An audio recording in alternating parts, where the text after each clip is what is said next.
Yes, brother. Today we're absolutely destroying the upper body, and this is upper body day C, aka the fifth and final training day of the week.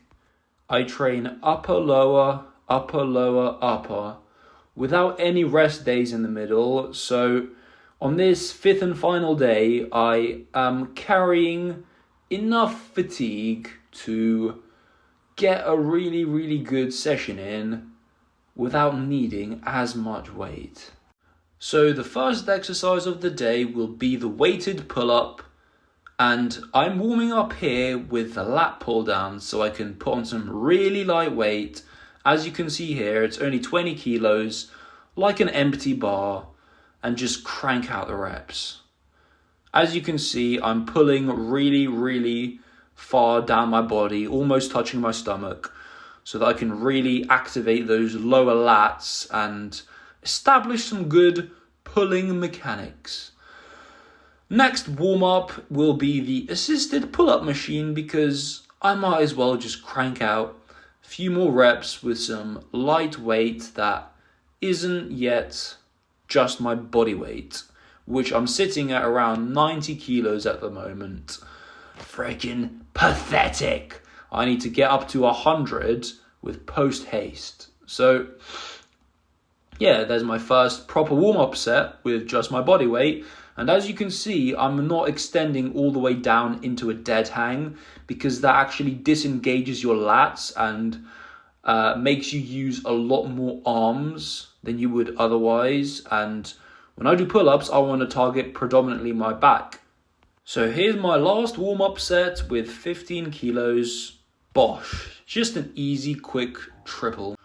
And here's my top working set with 30 kilos for 4 reps. And on paper, I regressed, as previously I did 6 reps, but I'm going to say that these reps were much cleaner and they actually had a pause at the bottom, which obviously makes them a lot harder.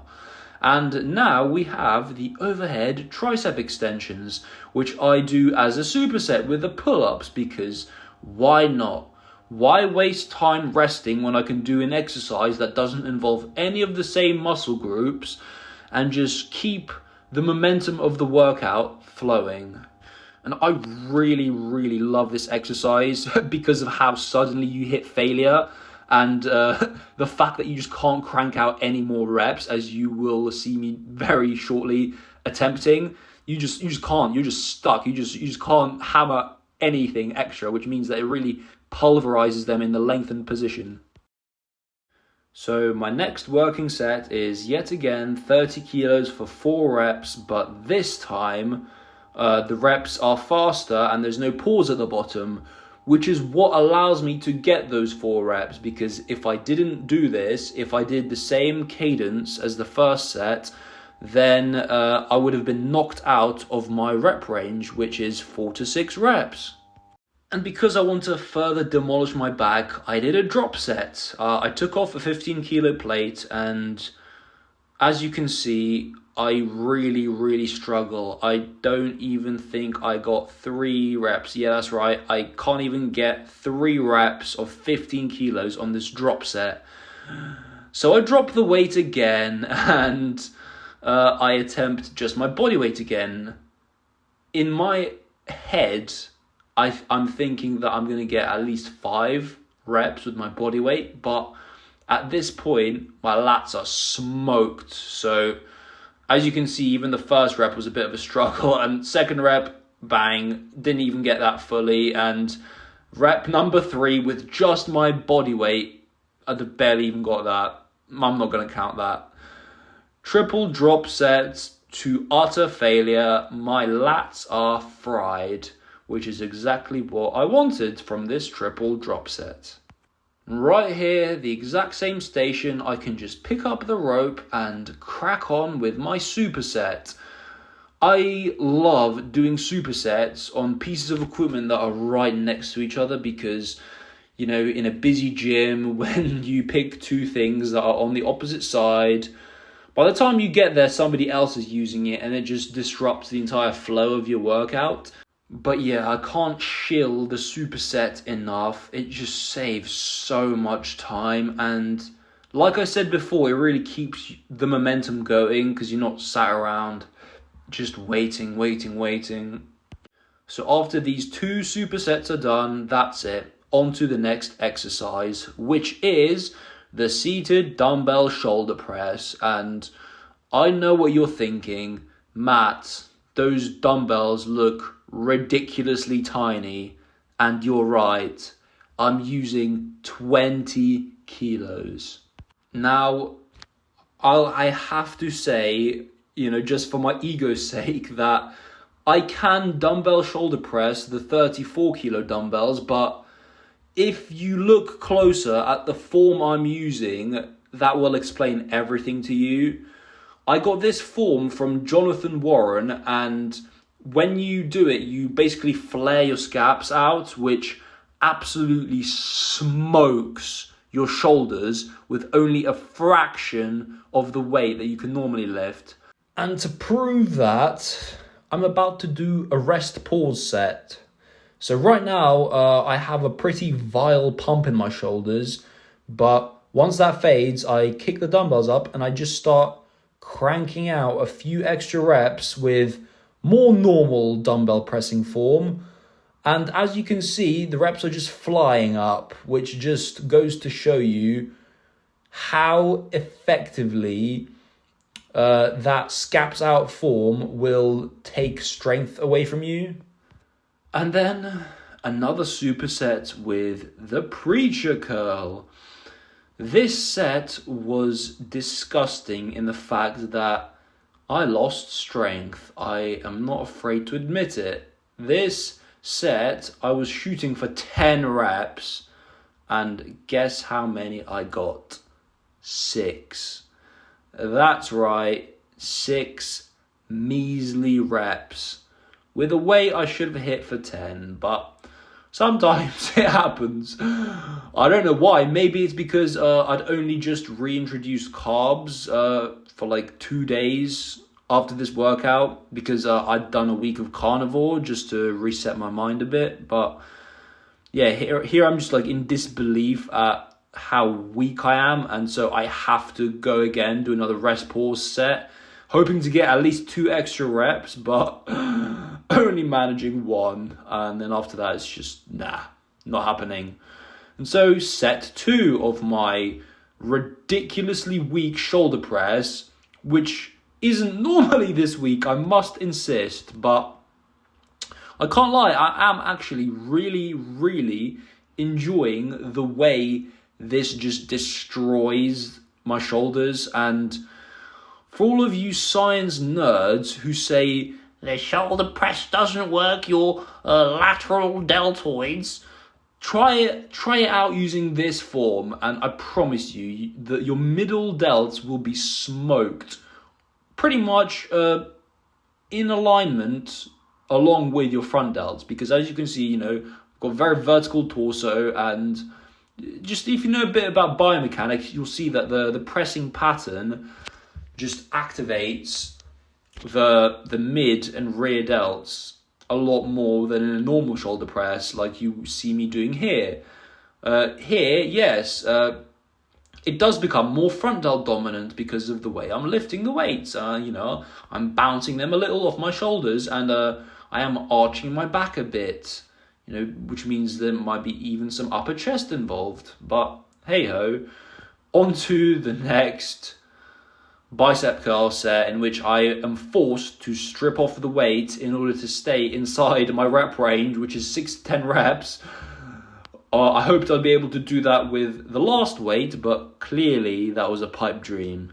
So here is 15 kilos on each side, which adds the total weight to 37.5 kilos, I believe, and the last set was 17.5 kilos in each side, which puts it up to 42.5 total kilos. And man, it really pisses me off that I can't just rep out sets of 10 with a nice 45-pound plate on each side of the bar, like an absolute G. So yeah, those were my 2 sets. That's it, just 2 sets. And now on to my last superset of the day, which is actually going to be a giant set. 3 exercises back to back, no rest. And I start with pullovers. An absolutely goated exercise for not only developing the lats, the triceps, hitting your chest a bit, but doing something entirely unique which no other exercise can do, and that is stretching the rib cage, expanding it, and really helping you get that sexy V-taper look, because your rib cage is a bone, yes, but it also it has musculature within it. It has these intercostal muscles which can expand, therefore stretching your rib cage. Not stretching the actual bones, right? Because that's ridiculous. You're stretching the muscles that are within those bones. You feel me? So yeah, here we have the next exercise of the giant set, which is dumbbell flies. And I don't want to hear it from the science geeks. I don't give a toss that there's no peak contraction at the top, because my goodness, the stretch you get at the bottom just blows that out of the water and makes it irrelevant. And as you can see, I'm not even doing the full reps. I'm only doing bottom partials, which is absolutely perfect for this exercise. And here we have the last exercise of the superset, which is finger curls. And nothing much needs to be said. They make the forearms bigger, especially these wrist flexor parts of the forearm where the real meat is. And I really, really, really need it, because I'm a 6'2" lanklet and my forearms resemble toothpicks. So I've been slacking on the forearm volume, and I really, really just need to start hammering them heavy, hard, and regularly.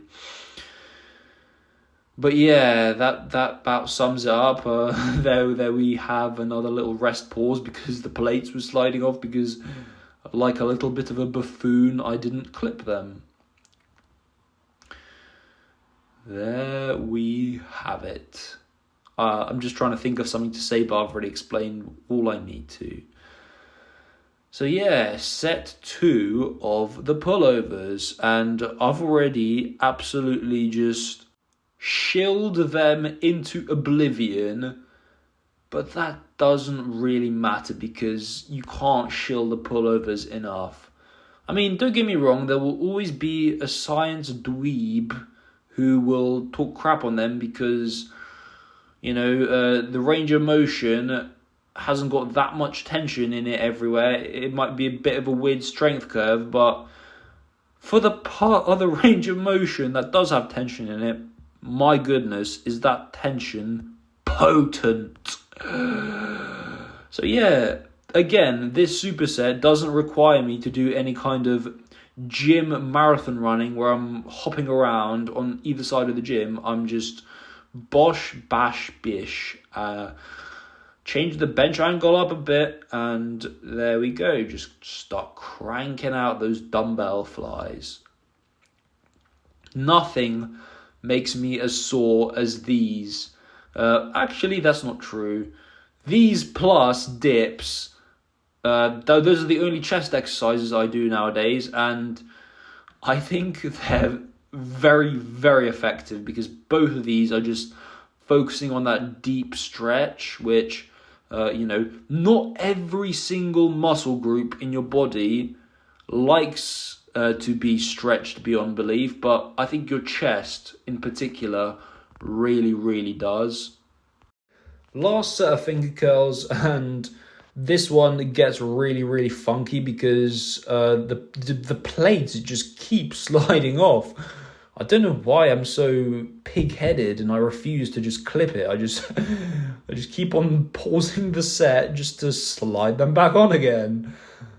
But yeah, that's a little misadventure that you might enjoy. But why don't I talk about the reason that I do 2 sets per exercise while we have this opportunity?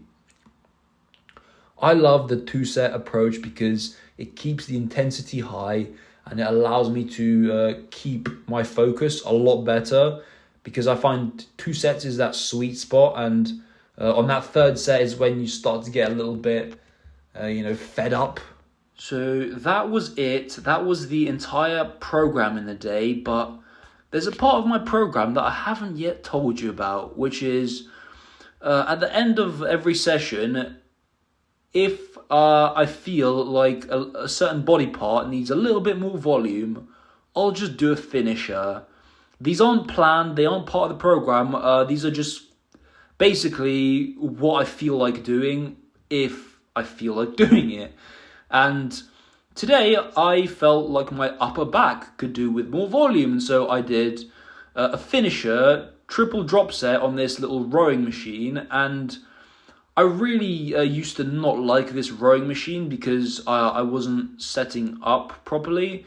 I was using these low handles, which made my wrist feel really, really funky at the top. So I decided to change things up a bit today. First things first, I put some pads on top of the pad, which will actually allow me to get a full stretch at the bottom without the machine hitting the pins. And I use the grip that allows me to get wider and keep an overhand grip so that my wrists don't get all frinkety-frunkety at the top of the reps. And even more importantly, this just works my upper back to an unbelievable level. So yeah, there we have the triple drop set, no rest. I wish I had someone to just take the plates off for me to just stay in the set the entire time, but I guess when you don't have any friends, that's not possible. Woe is me. Woe is me. But yeah, here we have it. Final triple drop set of the day. And my goodness, at this point, my upper back is just screaming, and I'm absolutely loving it. I'm loving it.